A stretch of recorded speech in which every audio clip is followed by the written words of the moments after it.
She shattered records, conquered Grand Slams, and made an entire nation weep with pride. Yet on the darkest night of her career, it wasn't her coach who reached out. It wasn't her family. It was the wife of the greatest clay court champion alive, breaking a silence nobody expected, revealing a phone call nobody knew happened at midnight when Alex Eala needed it most. Mery Perelló, the woman who stood beside Rafael Nadal through 22 Grand Slams, 2 retirements, 2 sons, and 19 years of loyalty, does not speak publicly. Not about tennis, not about her husband's protégés, not about what happens behind closed academy walls in Manacor, Spain. Until now. What she revealed shook the tennis world, and what Rafa did that midnight hour, it will change how you see him forever.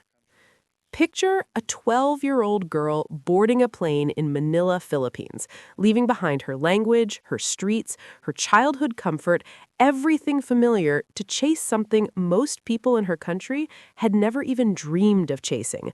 Not football, not basketball, tennis. Alex Eala arrived at the Rafa Nadal Academy in Manacor, Mallorca in 2018, a wide-eyed 13-year-old with a forehand that whispered future greatness and a backhand that quietly promised war. She had grown up watching players who looked nothing like her dominate the sport she adored. There were no Filipino role models in professional tennis, none, not a single one to look up to call and ask, "How did you do it?" She existed in a sporting vacuum, brilliant, isolated, and entirely self-motivated. But the academy didn't care about where you were from. It cared about how hard you worked. And from the beginning, the staff at Manacor understood they had something rare on their hands. Not just a talented junior, but a competitor with an uncanny emotional control that reminded the coaches of someone very specific. Someone who had trained on those same courts. Someone whose name was on the building. She won the Australian Open Junior Doubles title at 14, then the Roland Garros Junior Doubles, then, and this was the moment the Philippines collectively held its breath, the U.S. Open Junior Singles crown in 2022, first Filipino ever in the history of the tournament. She was 17 years old and she had already done what generations of players from her nation had never accomplished. Rafael Nadal watched from a distance. He was, at that point, still competing, battling injuries, battling time, battling the brutal mathematics of a career winding toward its conclusion. But he noticed. His academy staff noticed. Joan Bosch, her coach, noticed most of all. This young woman was not simply talented, she was built for pressure. And yet, the professional tour was a different beast entirely. Between 2023 and 2024, Eala entered qualifying rounds at Roland Garros, Wimbledon, and the U.S. Open. Each time, she fell in the opening round of qualifying, not the main draw, not the second round, the very first match of the qualifying bracket before the real tournament even began. 3 consecutive Grand Slam qualifying exits. While her contemporary, Mira Andreeva, the same player Eala had beaten 6-4, 6-0 in the 2022 U.S. Open Junior quarterfinals, Eala watched from outside the glass, ranked 140th in the world, with nothing but promise and pain. Those defeats didn't just sting, they accumulated, they stacked, they whispered the most dangerous question an athlete can hear inside their own mind. What if I'm not good enough? What nobody knew, what even the closest observers of her career didn't fully grasp, was that the hardest night was still coming, and when it arrived, it would come with silence, darkness, and a phone screen lighting up at midnight. But before we get there, you need to understand the woman who made that call possible. Maria Francisca Perelló. The world calls her Mary. The tennis world barely knows her name, and that is entirely intentional. She met Rafael Nadal at 17 through his sister in their hometown of Manacor, the same sun-baked Mallorcan town where the academy now stands. She watched him claim his first French Open. She watched him conquer Wimbledon. She watched him cry at the Australian Open. She watched him lose, come back, lose again, and return as if defeat were merely a detour. For 19 years, she stood beside the greatest competitor the sport has ever produced, and she said almost nothing publicly about any of it. While other tennis partners became celebrities in their own right, launching brands, granting interviews, building social presences, Mery went the opposite direction. She pursued a business management degree at the University of the Balearic Islands. She completed graduate studies at ESADE in Barcelona. She ran the charitable arm of the Rafa Nadal Foundation. She raised her first son, Rafa Jr., born in October 2022, largely out of the public eye. And in August 2025, she welcomed her second son, Mikel, named for her late father, who passed away in April 2023, while the world only found out days after the birth. This is a woman who guards privacy like a fortress, who understands that silence is a form of power, who watched her husband absorb the pressure of being the best in the world for 2 decades and learned deeply, personally, what it costs a human being to carry that weight alone. So, when Mery Perelló spoke publicly about Alex Eala, even in the indirect, careful manner that she did, the tennis community stopped cold. Because Mery does not speak about players. She does not involve herself in tennis narratives. She does not comment on her husband's protégés or former students, or the young athletes who trained within their walls. Unless something moved her so profoundly that silence became impossible. In a rare candid moment during a foundation event in Mallorca, captured by a Spanish journalist and shared across social media within hours, Mery was asked about Rafa Nadal's Academy's most celebrated graduate, about Alex Eala's spectacular 2025 season, about what it meant to the Academy family, and she paused. Not the pause of someone calculating a diplomatic answer, the pause of someone deciding whether to share something real. Rafa cares about her in a way that goes beyond tennis, she said. When she struggles, he feels it. After her worst loss, he could not sleep. He called her. I was there. I heard the conversation. The room went quiet. Nobody had known about that call. Not Alex's team, not the Philippine media, not the fans who had followed every match, every ranking update, every historic first. A midnight call from Rafa Nadal after her biggest loss. So what was that loss? And why did it break even him? To understand why that midnight call shattered every wall Eala had carefully constructed around her emotions, you have to understand what the 2025 Eastbourne Open final represented. By the time Eala arrived at Eastbourne, her season had already rewritten Philippine sporting history. The Miami Open semifinal run, a wildcard entry ranked 140th in the world, had produced one of the most staggering sequences women's tennis had witnessed in years. She eliminated Jelena Ostapenko. She dismantled Madison Keys, the Australian Open champion, 6-4, 6-2, and then, in a performance that sent shockwaves through the sport, she defeated Iga Swiatek, the former world number 1, 6-2, 7-5, breaking her serve 8 times across 2 sets. Tony Nadal, Rafa's uncle, his longtime coach, the architect of his competitive philosophy, had traveled to Miami specifically to observe. When Eala walked off that court, she was no longer a promising junior product. She was a force. But forces, unchecked, can overextend. And by the time the grass court season arrived, Eala carried something heavier than confidence. She carried expectation.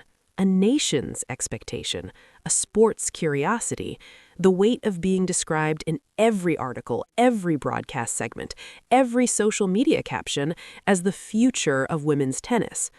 The Eastbourne final against a seasoned top 10 opponent became a masterclass in how expectation can suffocate even the most composed competitors. Eala lost the opening set tightly, then the second, then the match. The runner-up finish, which objectively represented a historic achievement for any Filipino player, felt, in the dressing room afterward, like something far worse than a loss. It felt like a door slamming shut on a season-defining moment that would never return. She had been 2 sets away from her first WTA title on European grass, 2 sets away from proving that Miami wasn't a miracle, it was a blueprint. Witnesses at the venue described her composure during the post-match handshake as remarkable. She smiled, she congratulated her opponent, she answered media questions with the measured clarity of someone twice her age. But those who knew her, truly knew her, recognized the particular stillness that descends on a competitor who has gone somewhere very quiet inside themselves. She returned to her hotel room. The Philippine journalist sent congratulatory messages. Her coach analyzed the tactical errors. The academy shared a supportive post. The ranking points still pushed her toward the top 50, and none of it touched the weight she was carrying. At some hour past midnight in Eastbourne, England, her phone screen lit up. Spanish number. A name she had first encountered as a wide-eyed teenager chasing someone through a Madrid airport, begging for a photograph. It was Rafa. Not a message, not a voice note, a call. And according to Mery, who was beside him, he had been awake for hours watching replays of the match, unable to settle, until he simply picked up the phone and dialed. What did he say, and why did it make Mery cry?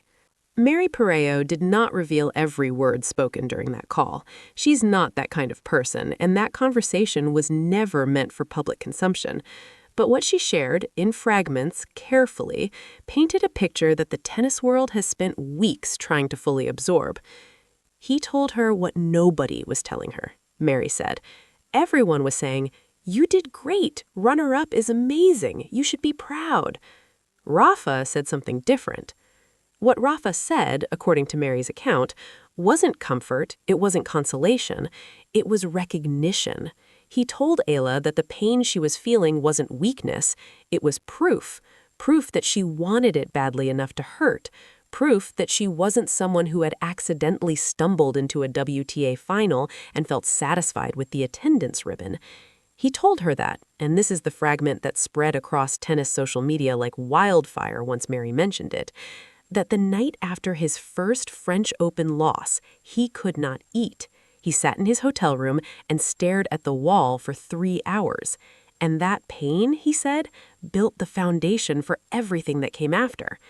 Mery, sitting beside him during the call, admitted she began to cry, not out of sadness, out of recognition, because she had witnessed that version of Rafa, the one who sat with pain instead of running from it, the one who turned devastation into architecture. I realized, she said, that he was giving her the one thing that had made him who he was. He was giving him himself. The Philippine media erupted when fragments of the story circulated. Fan accounts dedicated to Alex posted the quote in 37 different languages within one news cycle. Within 48 hours, #RafaCalledAlex was trending in the Philippines, Spain, and unexpectedly, Japan. Commentators who had spent years covering women's tennis debated whether this constituted inappropriate mentorship optics or one of the most beautiful sporting moments of the calendar year. But amid the noise, one detail remained consistently striking. Alex, when asked about the night at Eastbourne during a subsequent press conference, paused with that same familiar composure. Then she said, "Someone reminded me why I play. I don't think I'll ever forget that." She did not name him. She did not need to, because by that point, everyone already understood. The academy in Monaco had not simply given Eala technical instruction, ranking points, and a launch pad. It had given her something that cannot appear in any coaching curriculum, the lived philosophy of a champion who had stood at the exact edge she now stood and chosen to step forward. The question tennis fans began asking was no longer whether Eala could win a WTA title. It was, how far can she go when she carries that conversation inside her? The answer came faster than anyone anticipated. 3 months after Eastbourne, the U.S. Open, Flushing Meadows, New York. Alex Eala walked onto the hard courts at Arthur Ashe Stadium and did something no Filipino player, man or woman, had ever accomplished in a Grand Slam main draw. She won. First round victory, first Grand Slam singles match, first Filipino to achieve the milestone in the Open era. She won it by playing exactly the brand of tennis that had announced her to the world in Miami: aggressive, early, unafraid. She stood close to the baseline and absorbed pace from the first ball, using her left-handed topspin to redirect angles her opponent had no answer for. Her flat forehand down the line, the shot Nadal had specifically addressed during their training session at the academy that off-season, the shot he had given her specific tips on during what she later described as a memory that will last forever, landed with the precision of someone who had heard those technical adjustments not as coaching notes, but as a form of love. By the end of 2025, Eala had cracked the WTA top 50. She had won the Guadalajara Open. She had posted a season-ending message on social media that stopped scrolling thumbs worldwide. "My dreams have come true. Everything that happened this season is a love letter to my family, friends, team, everyone who supported me, and of course, to little Alex." That last phrase, "to little Alex," was directed at the 12-year-old who had packed her bags in Manila and flown toward a dream with no roadmap and no predecessor. By March 2026, she had risen to world number 29, the highest-ranked Filipino player in WTA history. And through every milestone, through every historic first, through every match that added another impossible chapter to a career still being written, the academy in Manacor and the retired champion who built it watched. Nadal himself had returned to those courts during the off-season specifically to train with Eala. Footage posted by the academy showed the two of them rallying, retired legend, rising star, on the same clay that had shaped both their games across a decade apart. Eala described the session as special, adding that hitting with Rafa was something people and young kids can only dream about. Nadal's own post simply read, "1 year later, it felt great to be back on a tennis court." Neither post mentioned the midnight call, neither post mentioned Eastbourne, neither post mentioned what Mery had said at that foundation event in Mallorca. But anyone paying attention could feel the subtext pulsing beneath every frame of that training footage. This was not merely a mentor and a student. This was a relationship built from shared pain, from the specific understanding that greatness costs something, and that the willingness to pay that cost repeatedly without guarantee of return is the only thing that separates champions from everyone else. But Mery's silence had already broken, and what she said next, nobody saw coming. Here is the part of this story that the headlines missed, the part that gets buried beneath ranking points and tournament titles and trending hashtags. After the foundation event where Mery first mentioned the midnight call, a Spanish journalist followed up, asked her whether she thought Eala understood the full weight of what Nadal had invested in her development, not just the academy infrastructure, not just the training facilities and the coaching staff, but the personal investment, the sleepless nights, the emotional attention, the call. Mery considered the question for a long moment. "I think she is beginning to understand," she said. "When you are young and winning, you think the people around you believe in you because of what you're doing. It takes time to realize they believed before you did anything. Nadal believed in Alex before Miami, before the US Open, before any of it." She paused again. "That's the only belief that matters." Those two sentences traveled farther than any match result.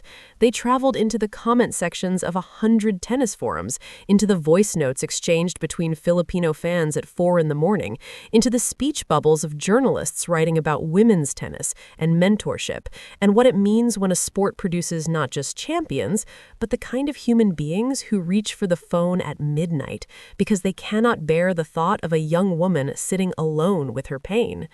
Because here is what this story is ultimately about.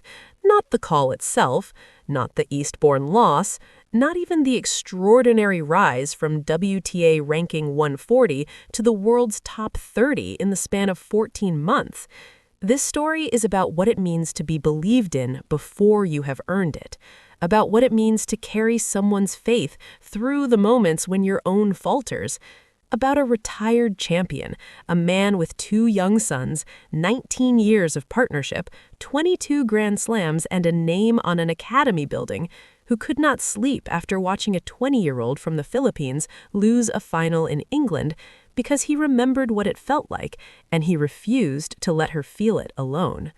And it is about a woman named Mery, who spent 2 decades standing quietly beside greatness, who understood better than anyone what that midnight call cost her husband in vulnerability, and chose to tell the world about it because she believed the world deserved to know that Rafael Nadal, the warrior, the champion, the legend, had a heart this size.